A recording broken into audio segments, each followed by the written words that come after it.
Le système nous a appris depuis tout petit qu'on doit manger combien de fois? Bien sûr, 3 fois. Alors, les trois, les trois repas là s'appellent comment?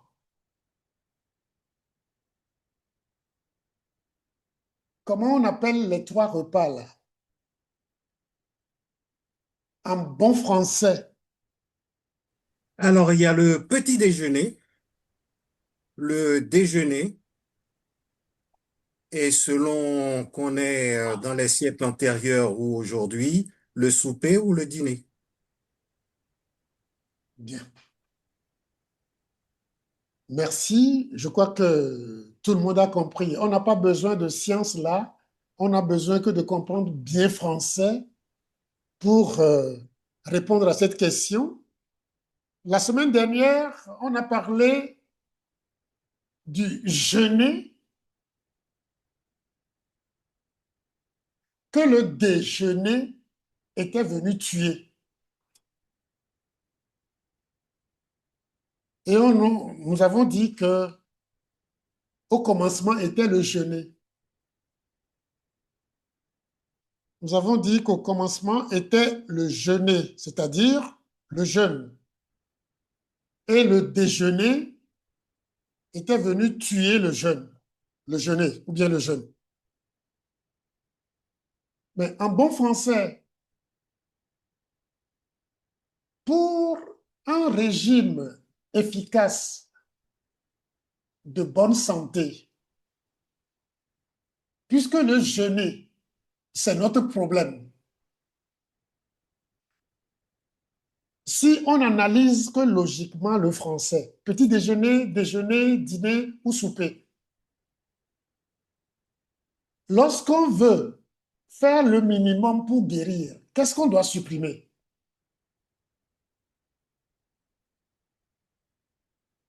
Pour jeûner, qu'est-ce qu'on doit supprimer? Il y a petit déjeuner, déjeuner, dîner ou souper. Pour jeûner, qu'est-ce qu'on doit supprimer? Ça ne demande rien du tout, hein, il suffit de comprendre français. Hein? La question est posée à tout le monde. Pour jeûner, qu'est-ce qu'on doit supprimer? Je suis à l'écoute.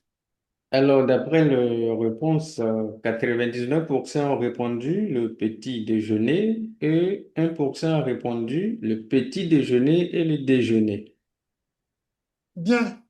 Si on supprime le petit déjeuner, est-ce qu'on a supprimé le jeûner? Si on supprime le petit déjeuner, est-ce qu'on jeûne vraiment?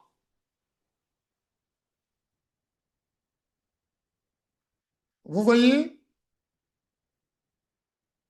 Non.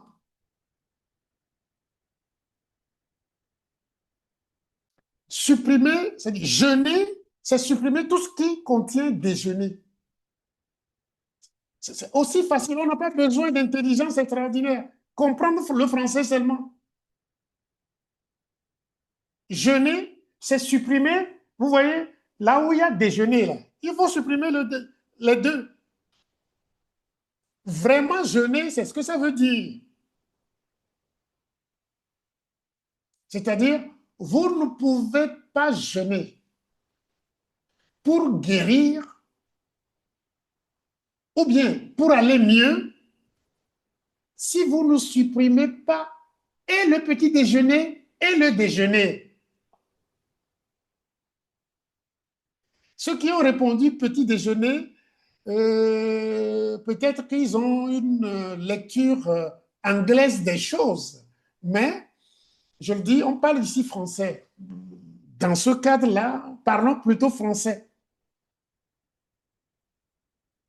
Donc, vous voyez, parce que chez les Anglais, c'est seulement le breakfast, c'est seulement le matin. Fast and breakfast, c'est seulement le matin. Mais heureusement, nous avons la chance que sur, sur ce point précis, le français semble être mieux placé.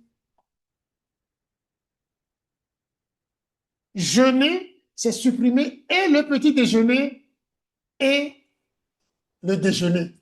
C'est-à-dire ne garder que le dîner ou le souper.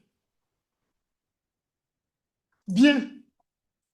Si vous avez compris, c'est la petite partie que j'ai gardée la fois dernière comme subliminale pour que vous travailliez votre intelligence pour comprendre véritablement ce que nous faisons. Parce que souvent, nous disons des choses que nous ne comprenons pas, que nous ne pensons pas, mais on croit les penser. Alors que là, petit déjeuner, déjeuner, dîner, si tu veux jeûner, tu supprimes tout ce qui est déjeuner. Ça veut dire et le petit déjeuner et le déjeuner. Donc, on ne peut pas sérieusement jeûner sans supprimer et le petit déjeuner et le déjeuner. Alors, est-ce que pour guérir ou bien s'améliorer, notre jeûne musulman, le jeûne ou bien le jeûner musulman, est-il bon pour guérir ou bien pour aller mieux? Je pose la question à l'assistance. Notre jeûne musulman, pour ceux qui ont déjà essayé ou ceux qui ont vu faire, est-ce qu'on peut dire que le jeûne musulman est fait pour améliorer la santé ou pour aider à guérir des gens? Hein? Si nous sommes mieux que les animaux et que nous ne pouvons pas mieux vivre que les animaux, ce n'est pas prendre les avions et prendre les voitures et autres hein, qui est vivre mieux. Ça dit vivre mieux en santé, ça ne sert à rien. On n'est pas meilleur aux animaux. Alors, dis-moi, y a-t-il des réponses? Oui, dans les réponses, les avis sont partagés. Il y a oui et il y a non. Oui, celui qui dit oui, que le jeûne musulman aide à guérir, est-ce qu'il peut prendre la parole et nous expliquer un peu pourquoi il dit oui? Quelle est sa raison? Vous voyez, quand nous agissons comme des panurgistes et que nous ne raisonnons pas, nous ne réfléchissons pas à ce que nous faisons, nous allons tomber dans des panneaux tout le temps, tout le temps, tout le temps. Un, avez-vous constaté que après le jeûne, beaucoup se retrouvent à l'hôpital, après le jeûne musulman?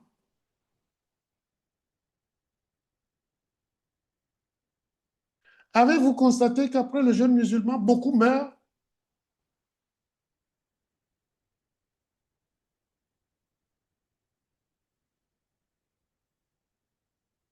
Ah oui, oui, oui, oui, oui. Si vous voyez les afflux juste après le ramadan, ici, après le Korité, comme on le dit,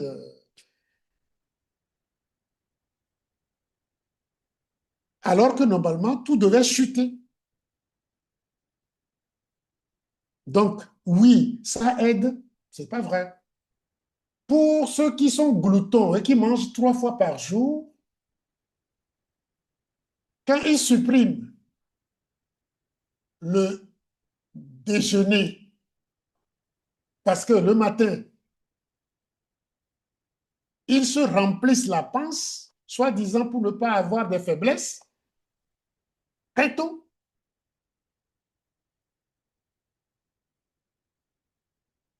Ils ne suppriment que le déjeuner qu'ils ont quelque part inclus dans le petit.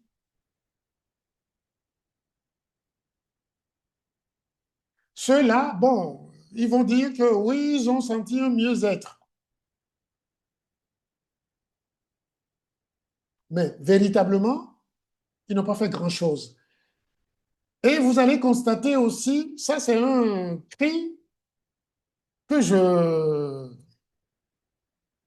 Je fais pour que les gens comprennent que le mois du Ramadan doit être un mois de guérison, un mois de renaissance. Malheureusement, allez voir les acidifiants pour lesquels les gens se battent. Ce n'est pas seulement le sucre. Imaginez la guerre du sucre. Hein. Je vous en parle pas. Du sucre manufacturé, j'en parle pas. Les gens ne se battent pas trop pour les fruits. Le pain, le riz, hein, les viennoiseries. Je ne sais pas si on en mange autant que dans le mois du Ramadan. Donc, vous voyez, le mois où on doit faire la pénitence de purification. Normalement, si on doit supprimer le petit déjeuner et le déjeuner, cela suppose que lorsque tu manges, ici on appelle ça ndogu, à la rupture, et que tu finis tes prières, tu finis, tu ne peux que normalement après ça prendre que du thé sans sucre ou de l'eau jusqu'au matin avant la première prière. Tu ne mangeras rien le matin, ni à midi, et ce ne serait qu'à la rupture. Vous voyez un peu, si on veut aider les gens à guérir pendant le mois du Ramadan, il faut supprimer le petit déjeuner là, du matin de bonne heure. Que les gens prennent un simple thé. Le mieux, sucre, sans rien d'autre. Si quelqu'un peut, il boit de l'eau suffisamment le matin, là, et puis c'est fini. Après, plus rien. J'ai attiré votre attention là-dessus pour que vous compreniez que si vous avez compris ce que j'ai dit, le carême n'aide personne. Et ça, vous le comprenez.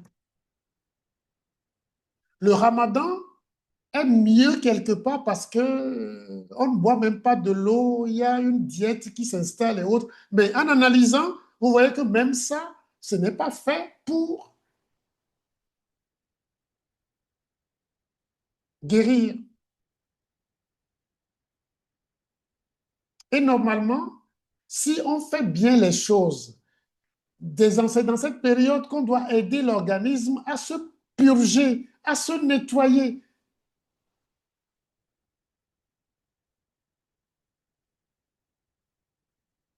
On ne le fait pas. J'ai fait cet intermède pour vous inviter, pour ceux qui le peuvent et qui peuvent aider d'autres à le faire,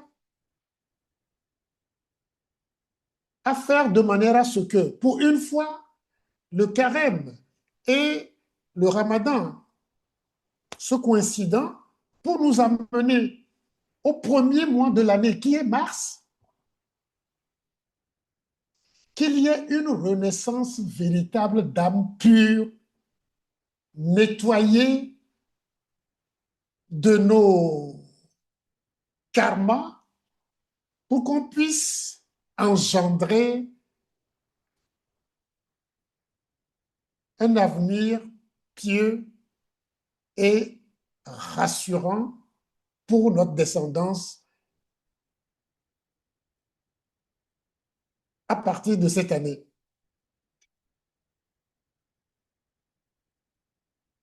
J'espère que ce que j'ai dit là, qui est la suite de ce qu'on a vu la semaine dernière, qui est une petite partie, mais qui résume totalement ce qu'on avait dit et qui l'explique mieux.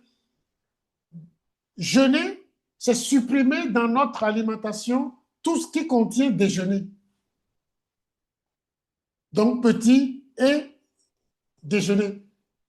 Les Anglais diront breakfast and lunch.